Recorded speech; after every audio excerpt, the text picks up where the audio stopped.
Good morning. I'm Ilaneet from Harmony Movement. We do diversity and equity education and leadership development with youth and adults in schools and communities across Ontario. And it's my pleasure to have another opportunity to connect with you and run an activity. I always start by acknowledging that we are on traditional land. This land is traditionally belongs to Mississaugas of the Credit River, unceded land. Unceded means they didn't have a chance to live and thrive on this land. It was taken by the Crown, and so it's very good for us to also familiarize ourselves with the history of this land and the Indigenous communities. They're not just part of the past, but part of the present of Toronto. So today, we're going to talk about something that sometimes is uncomfortable to talk about, but it's important as service providers, as people working with people. And I'm going to run an activity. On your tables, you have envelopes, which I said don't open until the activity. So hopefully you didn't. Can everyone find the white envelope on their table? Okay. So when you open the envelope, you'll see that you have 5 different pictures, 5 different images of different peoples. Some of them are maybe familiar to you from media, from pop culture. There are relative celebrities. And we have 20 different descriptors. Okay, so different words. The challenge is, your challenge, should you choose to accept it, is to discuss in your groups, and within the next 5 or so minutes, there is a time limit to that, match the descriptors to the pictures. Yes, you'll have to guess, you'll have to make some assumptions. You might be uncomfortable, and it's part of the activity. So what I'd like you to do is match 4 descriptors to each picture. And when discomfort arises, I want you to notice it. I want you to become aware of what comes up. Do you have to do that? You do. Perfect. Okay. So let's take 5 minutes and then see how it goes. Okay. So I'm just curious. Was anyone familiar with some of the people? Okay.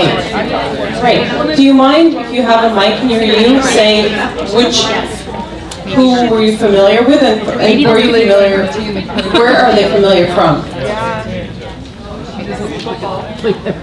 I have much in my mouth, sorry. Familiar? Oh, there's a famous model. The gentleman right here. I've read the story. Read his story. Thomas Beatty. Read his story on the news or yes. Online. Online. Okay. As well as the lady right here.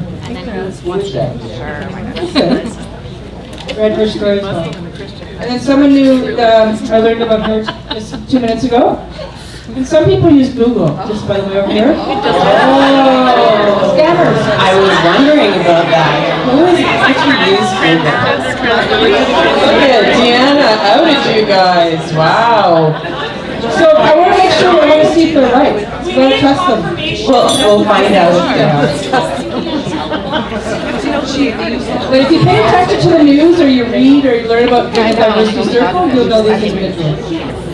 So it's true. All of these individuals their stories were out there in the news, so that's why we're using their images and their stories. They were popular and made popularized.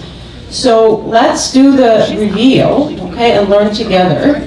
But before we do that, I want to ask you, what was it like? What was it like to do this exercise? And I want, if you can be frank about your experience and some of the conversations that you had, and just I'm really curious about the actual feeling of the actual experience of doing this exercise. So in our group, it was really hard to label people because even though they look a certain way, we didn't really want to assume anything. So it was hard to make the assumptions. For sure. Thank you. Thank you for speaking about that. And that's exactly the experience that comes up, and the exercise is purposefully designed to help us become aware of that experience. What else? I'm saying that to do it effectively the way that you were saying, we had to turn off our social worker. Say more about that. Just that it's part of our training to not stereotype people, even though stereotypes do sometimes have a good use, right? We tried not to.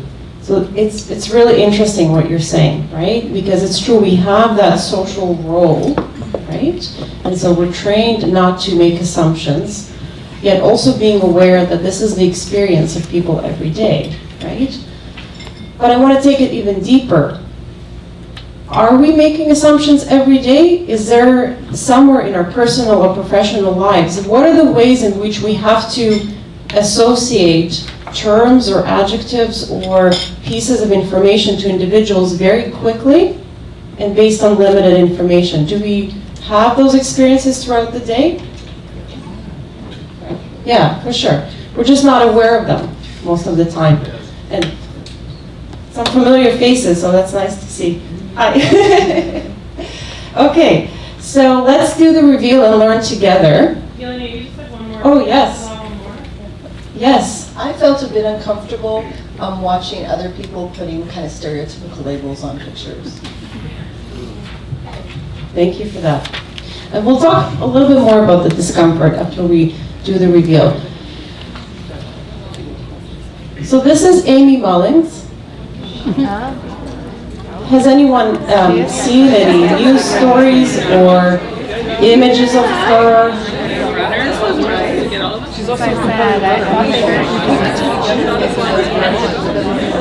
Has anyone got it right?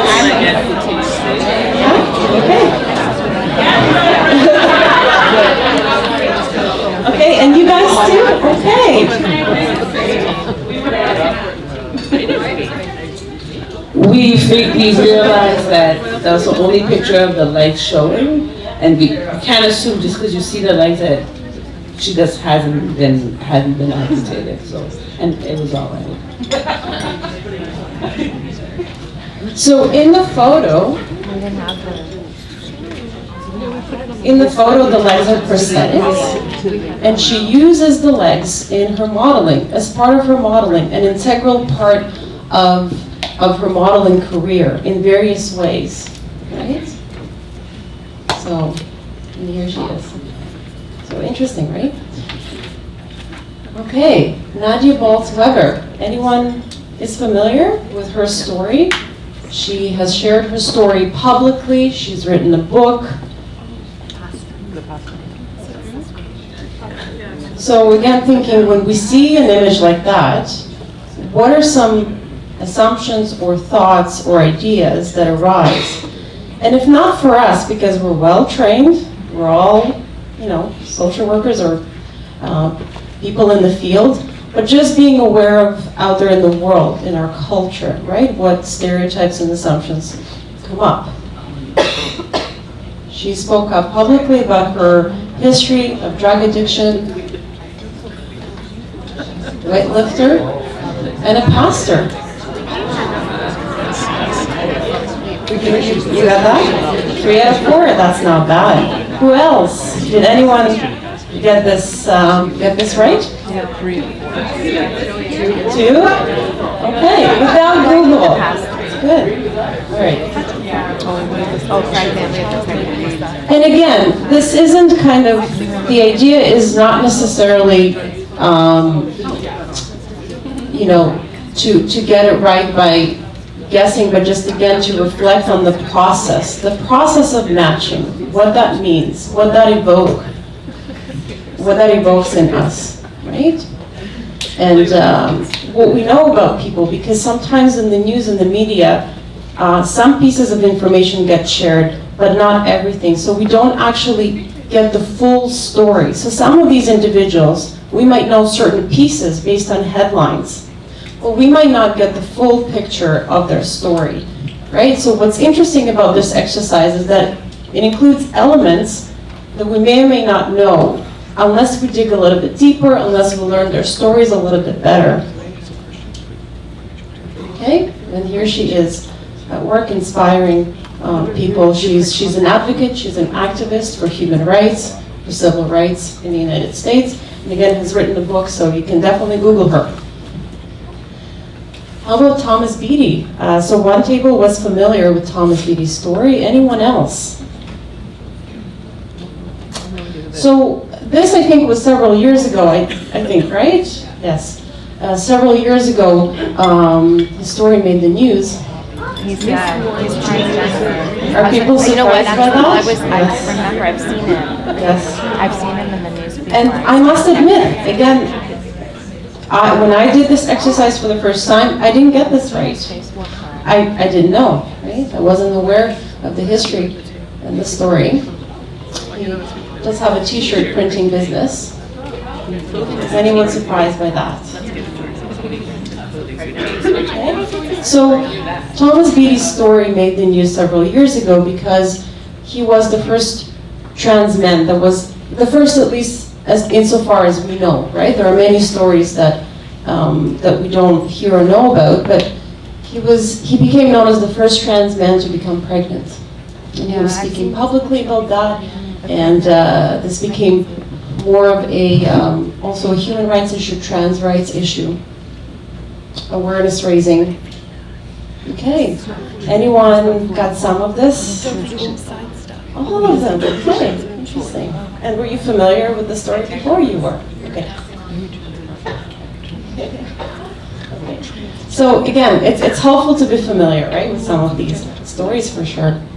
Okay. And some of these images are also available online. He has shared his story publicly, again, to raise awareness, right? To raise awareness about these experiences that we don't see or hear. And how about Yuna? Anyone familiar with Yuna? Yes.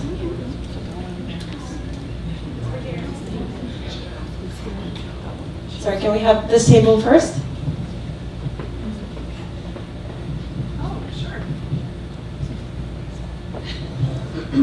We have a singer-songwriter, Jehovah's Witness, owns a clothing business, and from Malaysia.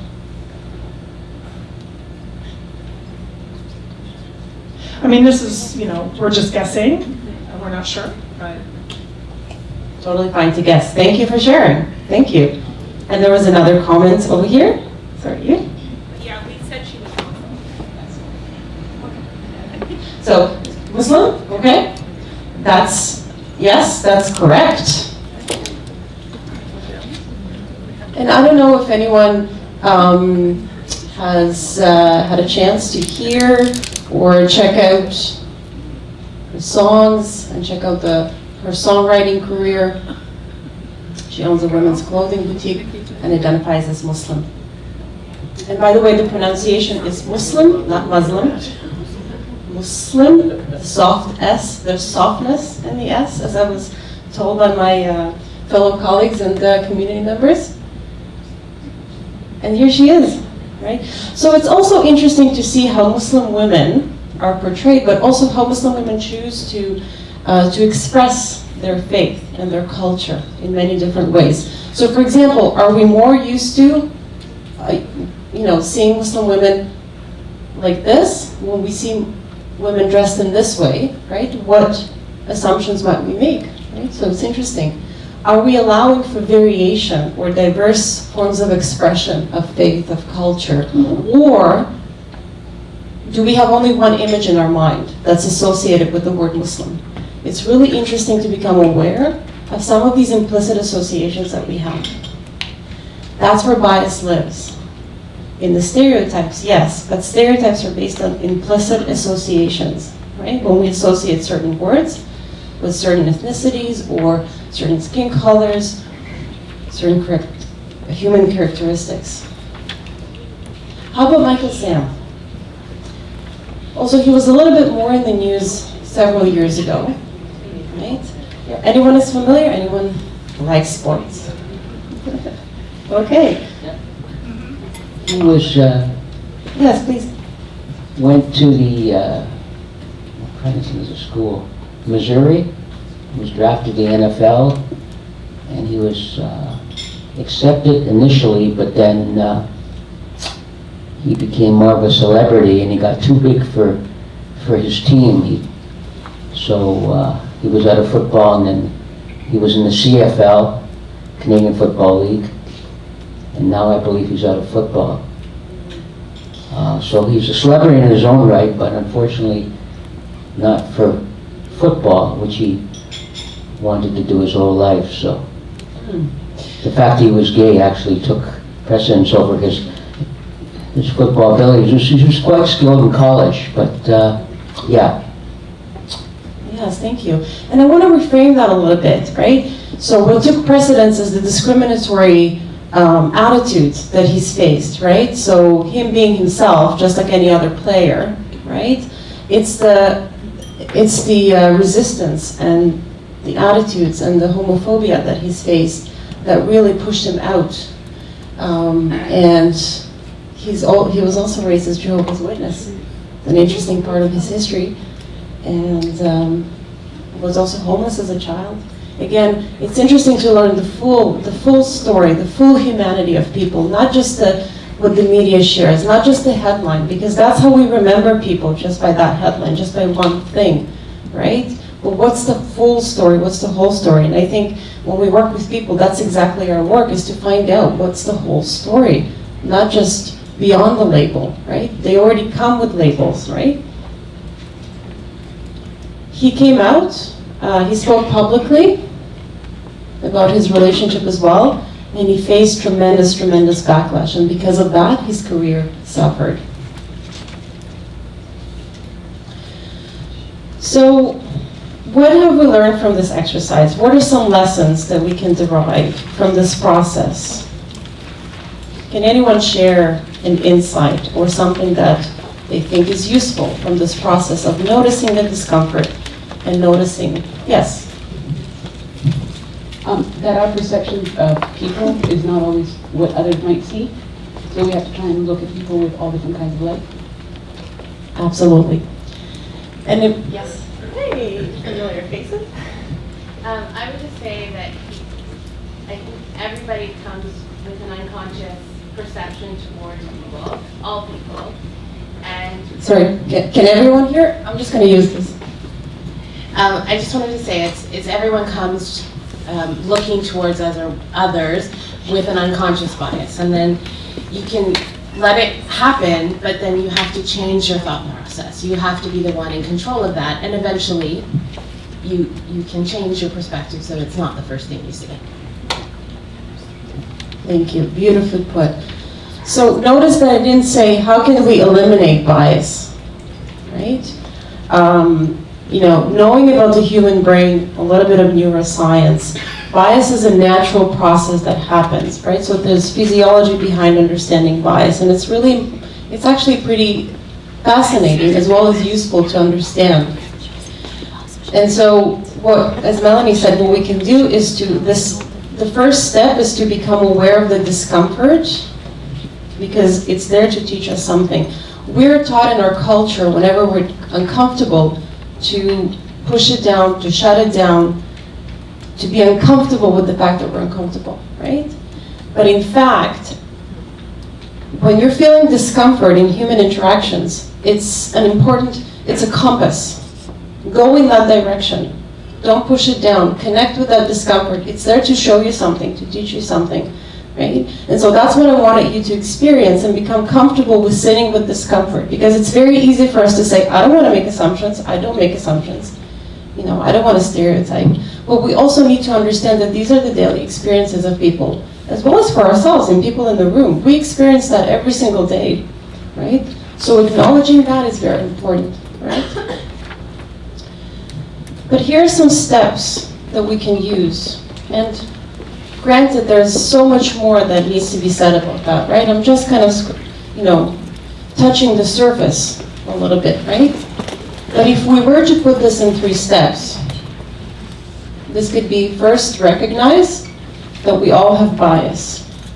No one is immune, I'm an equity and diversity educator, and I have bias because I have a brain that's predisposed to that, right? So part of my work is getting really, really in touch with myself, with my body, with my mind, to notice what's happening. And when an image arises in my mind, I try to kind of pause and say, that's interesting that I thought that, and that's interesting that that image came up. I wonder where I got this from, right? That question is really important, asking where do we get these images from? Reflecting on our own biases and considering the sources of information. Where do we get the information from, right? And can we also expand the sources of information? Are we perhaps too reliant on particular sources and not considering others, right? And finally, practicing noticing when biased thoughts or images or ideas come up in our mind, right? And checking if this is generalization or stereotype. So whenever you catch yourself thinking, Muslims are, these people are. Whenever you catch yourself making that generalization, pause. That's interesting that I just said that, right? No judgment, but practice noticing, right? And encourage others to do the same. Because when we shame and blame, learning doesn't happen, right? So that's why in our training, we like to say, it's okay that you're feeling discomfort, let's work with that. We can work with that, okay? So I just want to hear from you a couple of thoughts about, is this something that we can do in our daily lives? Is this something that is useful? And how does this connect to your work? How do you already do that in your work? Yes? Okay. Does anyone want to share? Or perhaps you have a question? I'm over here, back here. In our table, I've been wanting to say this. But in our group here, when we were doing the exercise, I found, and I don't know if it's just because of the nature of the work we do, but we were constantly checking each other, like, don't make that assumption, or no, that wouldn't go there, like, you can't just make that. And we were constantly kind of checking each other. Maybe it's because we know each other and we kind of feel comfortable to say those things, but I think that that's important too sometimes. Not to do it in an accusatory way, but just to be like, that's not what I know, or sharing, like Deanna kind of shared a little bit about what she knew to kind of get us to think a little bit more away from the stereotype. Thank you. Any other thoughts, or okay, table 14? Yeah, I mean, just on a broader scope too. I mean, it's one thing to take the time to look inward at ourselves and to process that information, but you also have to understand the ripple effect of that as well. And the ripple effect is that one does become healthier, but at the same time, you will shed friends, or who you perceive as friends, because not everybody processes this information the same way. Everybody's different. And one of the important things too is, of course, we can't change other people's perceptions, just our own. And it's a lifelong journey, of course, and it would be nice if things were created in a day, but they're not. And so again, it's just really important to take note that as you do look inwardly and as you do process not only that information, but just information in general, any discomfort that you feel in any aspect of your life all the time. As you say, it's there for our own personal learning and development, but you will change, you will shift, and everything else will shift around you at the same time. Yeah, thanks. Thank you. Anyone else? Okay.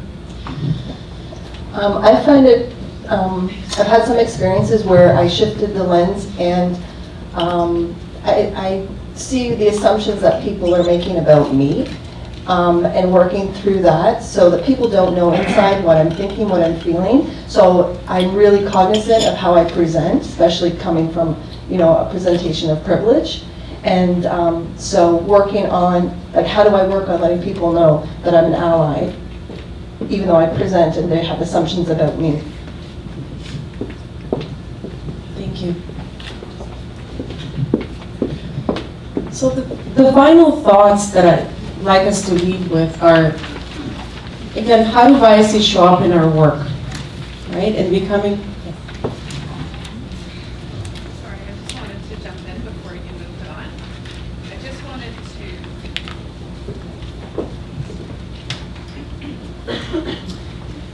it's so easy for stereotypes to arise. For example, I am deaf, so if a hearing person approaches me, they make certain assumptions about the deaf community as a whole, but there are many differences. For example, there are people that are deaf but don't use sign language. There are people that are hard of hearing, so you can't just make a blanket statement about the entire community. Assumptions are, you have to be careful about assumptions. And I want to add an example to that. For example, the TV program Switched at Birth, I'm not sure if any of you are familiar with that, but the actress herself is deaf, but she uses her voice, she speaks.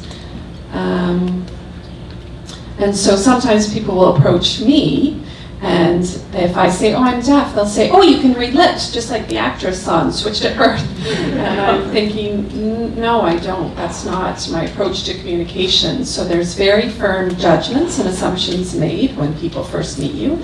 And that's a constant struggle. I'm always working at that when meeting new people.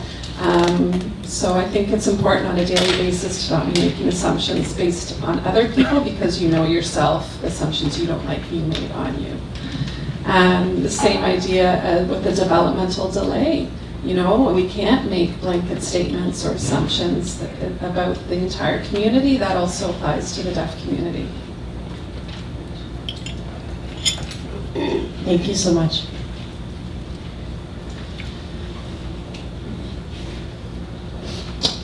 And so, again, going deeper, how do some of these assumptions, and as our colleagues have said, how do they impact members of different communities, different groups? One example is, again, in the area of sexual and gender diversity in our field that our field has struggled with, right? And what are some preconceived notions and beliefs around what's right or wrong, right? And finally, in what ways can we widen our radius of awareness to include more of the human diversity around us? So again, remembering that wheel of diversity, right? And imagining that every time we're talking to a person, every time we're engaging with a person, all of this is present. It might not be visible or readily available. They may not share some aspects, and that's okay, but that's all of these dimensions we have to sort of imagine, right? And finally, I invite you, that's your challenge. Has anyone done this before? Right. So it has become a global experiment. It's available for everyone. An implicit association test that allows you to actually test your bias, developed by a team of researchers out of Harvard University. And it's an interesting tool, although there's some challenges with methodology that have been proposed, but it's good enough of a tool for service providers, for managers, for leaders to use, to just become more aware. We may all think, I'm not racist, I'm not homophobic, I'm not ableist, but again, it's understanding how our mind works. And when I took this test, it showed that I had bias, right? And so it's an important way to learn and to illuminate some of the areas where we're not aware of. And then I want you to talk about it with a trusted friend or colleague, right?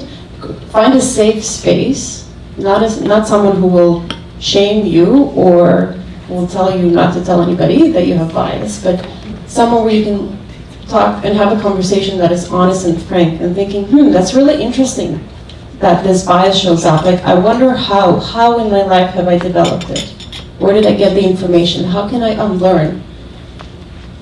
And the unlearning comes through direct experience. Yes, you can do research. Yes, you can Google. Yes, you can see shows that depict different experiences. But the best thing is forming relationships. And through directly experiencing that which you perceive different than you. And it's going to be uncomfortable sometimes, but that is where that transformation lies, as our colleague has mentioned earlier. So that's what I want to leave you with. And if you have any questions or comments or feedback, shoot me an email, call me, connect with me. I'd love to hear from you. Thank you.